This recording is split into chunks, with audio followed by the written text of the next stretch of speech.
किडनीच्या संदर्भात आहेत, लिव्हरच्या आणि हृदयाच्या. या तिन्हींच्या संदर्भामध्ये जर कुठला दोष असेल तर त्यानं पण पाय दुखतात. दुसरं जे कारण आहे की आहारामध्ये काही कमतरता पडत असते.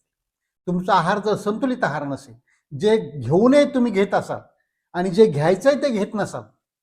म्हणजे जर चांगले घटक कमी पडत असतील आणि वाईट घटक जर तुमच्या आहारातले वाढत असतील, ज्याच्यामुळं काय होईल की सोडियम आहे, पोटॅशियम आहे, काही जीवनसत्व आहेत, क्षार आहेत, काय म्हणतो आपण त्याला, ट्रेस एलिमेंट्स आहेत, हे सगळे जर असंतुलित होत असतील,